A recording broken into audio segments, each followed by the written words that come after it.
Welcome to Through the Bible via FEBC Radio. Join us in discovering the beauty and mystery of God's Word. Each study is amazing in its own way. Let's begin.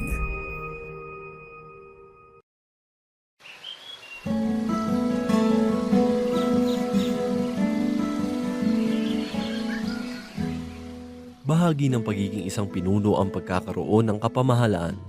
Subalit ang kapamahalaang mula sa Diyos ay hindi para sa pang-aalipin, kundi para sa paglilingkod. Ang tinig ni Josue ay sinusunod hindi lang dahil sa siya ang hinirang ng Panginoon, kundi dahil sa halimbawang kanyang ipinakita sa Israel. Iyan ang ating makikita sa 19 at 20 kabanata ng Josue. Dito lamang po sa ating programang, Ang Paglalakbay. Kamusta po kayo, kaibigan?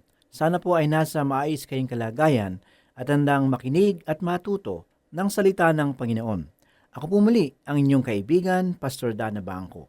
Samahan po ninyo ako at tayo ay magbulay-bulay ng banal na salita ng Panginoon. Sa nakaraan nating pag-aaral ay natunghayan po natin ang tungkol sa mga lupain na ipinamana sa mga anak ni Jose na sina Manase at Ephraim. Hindi sila nasiyahan sa mana na ipinagkaloob sa kanila, kaya't nagpasya si Josue na palawakin nila ang burol na kanilang minana sa kagubatan. Subalit ang lugar na iyon ay hindi pa nasasakop, mayroon pang mga malalakas at armadong nagbabantay sa lupaing iyon at kailangan muna nilang makidigma upang mapasa kanila ang lupaing iyon. Ngayon ay pagpapatuloy natin ang pag-aaral sa kabanatang 19 hanggang 20 ng Josue. Ang mga kabanatang ito ay pagpapatuloy ng pamamahagi ng lupain sa mga lipi ng Israel. Natanggap ng lipi ni Zebulun ang bahaging lupain na nagtatapos sa bandang ibaba ng Galilea. Ang kay Isakar naman ay nagmula sa bundok ng Tabor hanggang sa timog na bahagi ng dagat ng Galilea. Napapaloob dito ang ilang bahagi sa bundok ng Carmel. Natanggap naman ng mga lipi ni Neptali ang silangang bahagi ng Galilea. Ang bahagi naman ni Dan ay nasa gitna ng nasasakupan ni Benjamin at ng dagat na pula. Sangayon sa mga pag-aaral, ang ilang sa lipi ni Dan ay tumira sa hilagang bahagi ng nasasakupan ni Neptali. Pinahayag ng bahaging ito kung paano isinaysay ng Diyos sa kanila ang tungkol sa lupain na ipinagkaloob sa kanila. Sinabi sa kanila ng Diyos kung sinong lipi ang titira sa isang bahagi ng lupain. Makikita natin dito kung paanong nabahala ang Diyos sa bawat lipi at ang kanilang pangangailangan. May mga natutunan tayo sa mga bagay na ito, mga kaibigan. Makikita natin dito na alam ng Diyos at kanyang inaalala ang ating mga pangangailangan. Ang iyong buhay ay hindi lingid sa kanyang kaalaman. Kilala kanya tulad ng isang aklat. Marami ang nagsasabi, nais kong lumayo at gusto kong mapag-isa. Ito ay isang pangkaraniwang pangangailangan. Kailangan nating lumayo sa mga tao paminsan-minsan. Subalit, kailangan din nating tandaan na hindi tayo makapagtatago sa Diyos. Minsan, kailangan tayong lumayo sa tao upang makalapit tayo sa Diyos. Hindi na natin iisa-isahin ang mga pangalan ng bawat isa sa mga lipi na pinananahanan ng mga lupain sapagkat ito ay napakarami. Tayo ay tutungo sa mga huling talata ng kabanatang 19 at ito ay tungkol sa mana ng mga anak ni Josue. Sa kabanata 19, 49 hanggang 51 ay ganito ang sinasabi, nang kanilang matapos ang pamamahagi ng lupain bilang pamana, ayon sa mga hangganan, ay binigyan ng mga anak ni Israel ng pamana si Josue na anak ni Nun sa gitna nila. Ayon sa utos ng Panginoon, ay kanilang ibinigay sa kanya ang lunsod na kanyang hiningi, ang Timnat Sera, sa lupaing maburol ng Ephraim, at muli ninyong itinayo ang lunsod at naninirahan doon. Ito ang mga pamana na ipinamahagi ng paring si Eleazar at ni Josue na anak ni Nun at ang mga pinuno ng mga anak ni Israel bilang pamana sa pamamagitan ng palabunutan sa Shilo sa harap ng Panginoon sa pintuan ng toldang tipanan. Gayon nila tinapos ang paghahati-hati sa lupain. Maaari nating isipin na dahil si Josue ay taong makadiyos at siya ay matagumpay na nanguna sa mga Israelita laban sa kanilang mga kaaway at naging tagumpay sila sa lahat ng digmaan. Maaari siyang pumili ng malawak at magandang uri ng lupain kung nanaisin niya. Subalit, hindi nangyari ang mga bagay na iyon. Hindi ibinigay ng mga Israelita ang pinakamagandang lupain upang doon siya manirahan. Gumawa si Josue ng kanyang sariling pagpili at pinili niya ang isang puok na ang tawag ay Timnat Sera. Ito ay 11 milya ang layo sa Silo. Ito ay may tigang na lupain at hindi magandang klase ng lupa. Naaalala ko nang pinapili ni Abraham si Lot ng bahagi ng lupain na nais niya. Sinabi ni Abraham kay Lot, "Piliin mo kung saan bahagi ng lupain mo nais manirahan at doon naman ako sa kabila ng iyong piniling maninirahan." Pinili ni Lot ang pinakamagandang bahagi at iniwan kay Abraham ang pangit na bahagi ng lupain. Ipinakikita ng pangyayaring ito ang katangian ng mga Israelita. Matapos na mabigyan sila ng mga lupain, ay ibinigay naman nila kay Josue na isang tao ng Diyos ang pinakapangit na bahagi ng lupain. Hinayaan na lamang nilang manirahan ng isang taong naglingkod sa kanila ng matagal na panahon sa isang puok na hindi man lang karapat-dapat sa kanya. Sa Hebreo 13, talata 7, alalahanin ninyo ang mga nangasiwa sa inyo na nagpahayag sa inyong salita ng Diyos. Isipin nga ninyo kung paano sila namuhay at namatay at tularan ninyo ang kanilang pananalig sa Diyos. Sa aking palagay, ganito rin ang nakahihiyang ginagawa ng mga simbahan o ng mga samahang Kristiyano. Naglingkod sa kanila ang isang matapat na manggagawa. Tumanda na lamang ang manggagawang nito, hindi man lang pinag-usapan ang para sa kanyang ikabubuti. Ang mga korporasyon man ay nagbibigay ng mga benepisyo sa kanilang mga empleyado. Subalit kadalasan sa mga tao ng Diyos, hindi ginagawa ang mga bagay na ito. Galatia 6, talata 6, ang mga nagtuturo ng salita ng Diyos ay dapat bahagian ng mga pagpapalang tinamasa ng mga tinuruan. Ngayon ay tutunghayan naman po natin ang 20 kabanata sa aklat ni Josue. Ang pinakapaksa sa 20 kabanata ay tungkol sa mga lunsod-taguan. Ipapakita sa atin ng lunsod-taguan ang malinaw at kapansin-pansing mga aral para sa atin. Nagbigay ng kautusan ng Diyos sa mga Israelita tungkol sa pagtatakda ng mga lunsod-taguan. Nakakatuwang isipin dahil maraming tribo ang mga sinaunang mga tao ang gumawa ng mga bagay na ito. Ito ay isang pamamaraan na minana ng maraming lahi. Ang lungsod-taguan ay itinakda upang kupkupin ang mga taong nakapatay na hindi sinasadya. Sa isla ng Hawaii, sa may dalampasigan ng Kona, may isang lugar doon na kilala na lungsod-taguan. Ito ay ginagamit bago dumating ang mga Kristyanismo sa pook na iyon. Nagpapatayan pa ang mga tribo noon sa isa't isa at nag-aalay pa sila ng mga tao.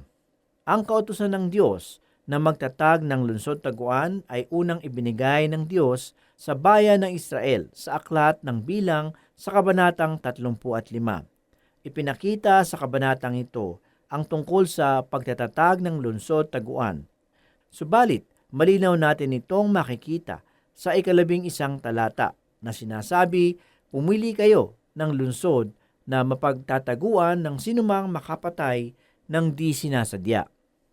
Ngayon, nasa loob na ng lupang ipinangako ng Diyos ang bayan ng Israel at ang bawat lipi ay naroroon na sa itinakdang mga lupain.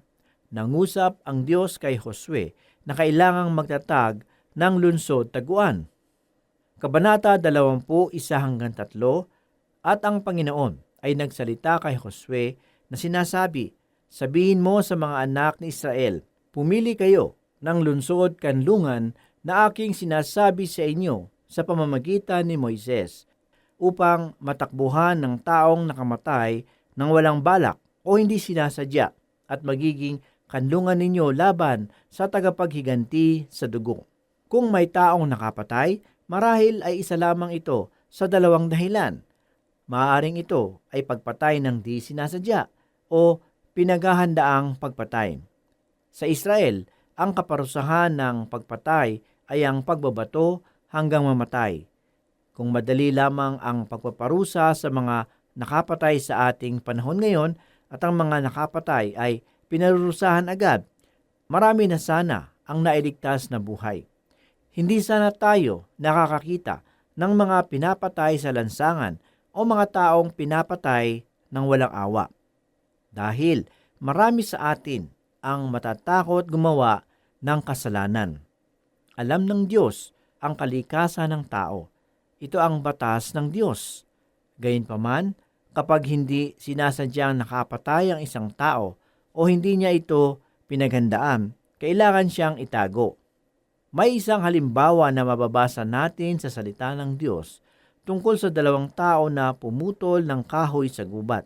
Nang sila ay nagpuputol ng kahoy sa kagubatan, hindi sinasadyang tamaan ng talim ng palakol ang kanyang kasama at namatay. Halimbawang sabihin ng kamag-anak ng namatayan, "Alam kong sinadya ito ng taong iyon, kaya't papatayin ko rin siya." Walang makakapagpatotoo sa tunay na nangyari. Kaya't ang pagkakataon lang ng nakapatay ay ang pagtakbo sa lungsod ng taguan. Mabibigyan ngayon ang taong nakapatay ng panahon upang pumunta sa lungsod ng taguan.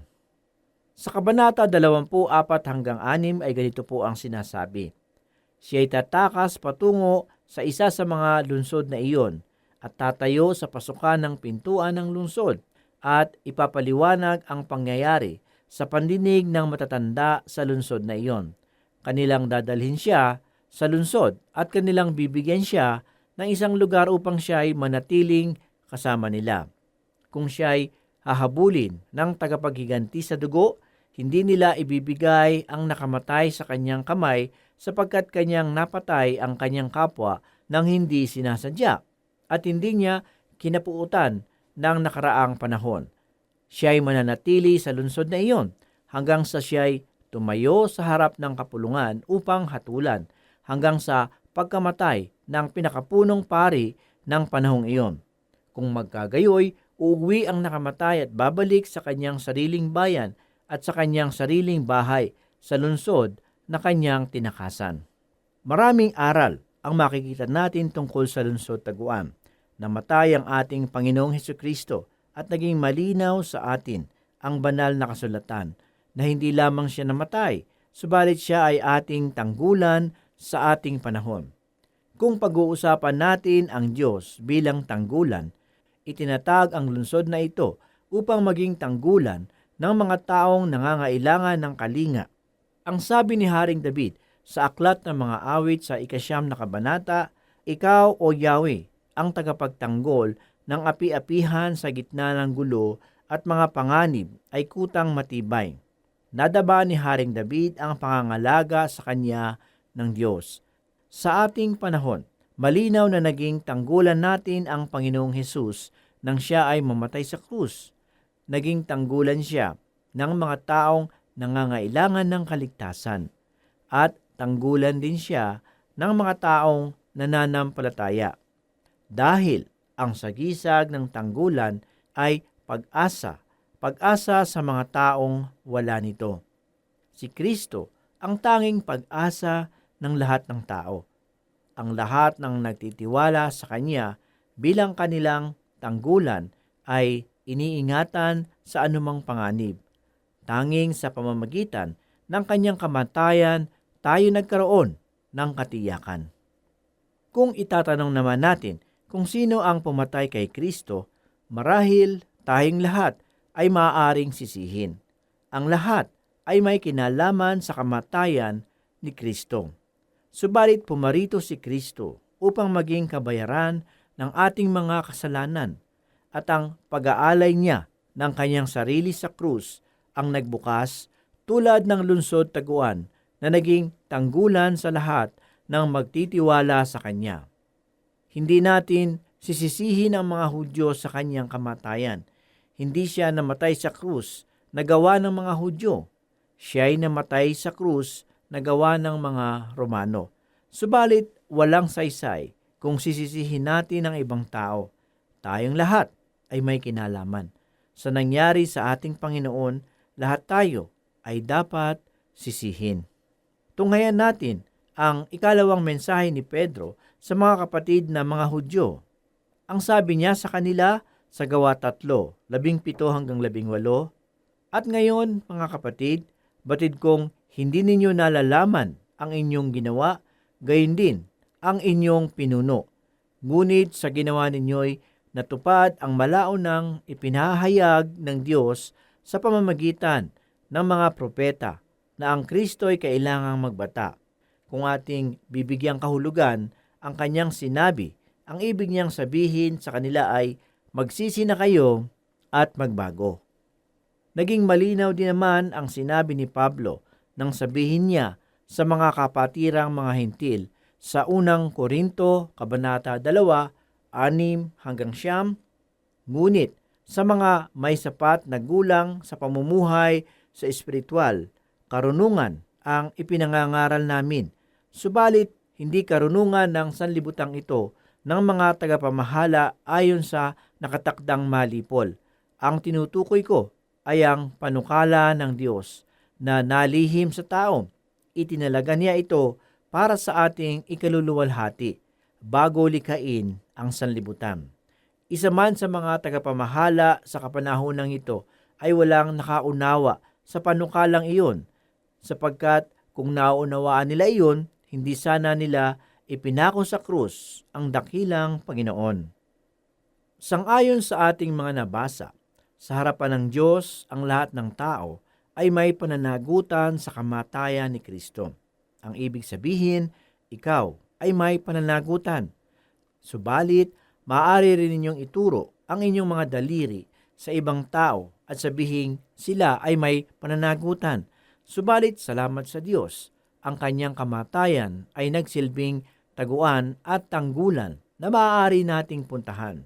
Mayroon tayong katiyakan na matibay ang ating tanggulan sa ating Panginoon. Naging tanggulan mo na ba si Jesus? Nasubukan mo na bang lumapit sa Kanya? Sa kabila ng iyong mga suliranin sa buhay, mga kapatid, sa Kanya ay may maaasahan tayong kalinga. Kung tayo ay lalapit na mayroong pananampalataya, madadama natin ang Kanyang malasakit at pag-ibig. Ang mga kabanata na ating napag-aralan ngayon ay nagsilbing panawagan sa ating lahat na kahit na tayong lahat ay may kinalaman sa kamatayan ng Panginoon, tayo ay may pag-asa dahil naganap ang mga ito dahil sa Kanyang pagmamahal sa atin. Namatay Siya, ngunit muling nabuhay. Siya ang tanggulan at kalikasan. Basahin po natin ang mga awit 27:1-5. Si Yahweh ang ilaw ko at kaligtasan. Sino pa ba ang aking katatakutan? Si Yahweh ang muog ng aking buhay. Sino pa ba ang aking kasisindakan? Kung buhay ko'y pagtangkaan ng taong masasama, sila'y mga kalaban ko at mga kaaway nga. Mabubuwal lamang sila at mapapariwara. Kahit isang hukbo ang sa akin pumalibot, hindi pa rin ako sa kanila matatakot.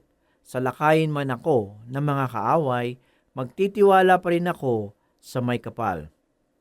Kay Yahweh ay isang bagay lang ang aking hinihiling. Iisa lamang talaga ang aking hangarin, ang tumira sa templo niya habang buhay, upang kagandahan ni Yahweh aking mapagmasdam, at dooy humingi sa kanya ng patnubay. Itatago niya ako kapag may kaguluhan. Sa loob ng kanyang templo, ako'y iingatan. Sa ibabaw ng batong malaki, ako'y ilalagay. Sa oras na ito mga kaibigan at mga tagapakinig ng ating palatuntunan, nawa ay patuloy na nangungusap sa inyo ang mga salita ng Panginoong Hesukristo. Napakadakila ng ating Panginoon. Ang kanyang pag-ibig at biyaya ay walang kapantay. Kahit na tayong lahat ay lubog sa pagkakasala at patungo sa kapahamakan. Ang sabi po sa Roma 3:23, sapagkat ang lahat ay nagkasala at walang sinumang karapat-dapat sa paningin ng Diyos. Ganito rin ang pahayag sa Roma 6:23, sapagkat kamatayan ang kabayaran ng kasalanan. Walang sinumang makapagsasabi na siya ay walang kasalanan, sapagkat taliwas ito sa sinasabi ng banal na kasulatan. Lahat ay nagkasala at patungo sa kapahamakan. Pinili ng Diyos na ipagkaloob ang kanyang bugtong na anak upang sa halip na tayo ang maipako sa krus at magdusa, ay inako ni Jesus ang parusa na nakalaan sa ating mga kasalanan. Ang sabi po sa Juan 3:16 ay ganito, gayon na lamang ang pag-ibig ng Diyos sa sanlibutan, kaya ibinigay niya ang kanyang bugtong na anak upang ang sumampalataya sa kanya ay hindi mapahamak kundi magkaroon ng buhay na walang hanggan. Tanging ang buhay lamang ng ating Panginoong Hesus ang maaaring ialay para sa kabayaran ng ating mga kasalanan. Bakit? Sapagkat walang nasumpungang kasalanan sa Kanya. Ganito po ang sinasabi sa Hebreyo 7:25-27. Dahil nga riyan, lubusan niyang maililigtas ang lahat ng lumalapit sa Diyos sa pamamagitan niya, sapagkat siya ay nabubuhay magpakailanman upang mamagitan para sa kanila. Si Jesus kung gayon, ang dakilang saserdoting makatutugon sa ating pangangailangan. Siya ay banal, walang kapintasan o kasalanan, nahihiwalay sa mga makasalanan at mataas pa kaysa sang kalangitan. Ang dugo lamang niya ang tanging makapaglilinis ng ating mga kasalanan, sapagkat ang dugo ng ating Panginoong Hesus ay walang bahid ng kasalanan. Ganito po ang nakasaad sa Hebreyo 9:14. Ngunit nadihamak ang magagawa ng dugo ni Kristo sa pamamagitan ng walang hanggang espiritu, ay inialay niya sa Diyos ang kanyang sarili na walang kapintasan. Ang kanyang dugo ang luminis sa ating puso't isip upang taligdan natin ang mga gawang walang kabuluhan at paglingkuran ang Diyos na buhay. Ito na kaibigan ng oras ng kaligtasan. Tanggapin mo sa iyong puso at buhay ang alay na kaligtasan ng Panginoong Hesukristo. Sumampalataya ka sa Kanya at ikaw ay tiyak na maliligtas at magkakamit ng buhay na walang hanggan. Purihin ang salita ng Panginoon. Manalangin po tayo.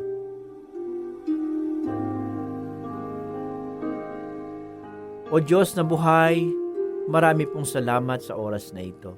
Salamat Panginoon, dahil Ikaw ang aming tanggulan. Salamat dahil Ikaw ang namatay para sa aming mga kasalanan upang kami ay mapatawad sa aming mga kalikuan. Salamat Panginoon sa mga bagay na ito na iyong ginawa para sa iyong mga anak. Ito po ang aming samot dalangin sa pangalan ni Jesus. Amen.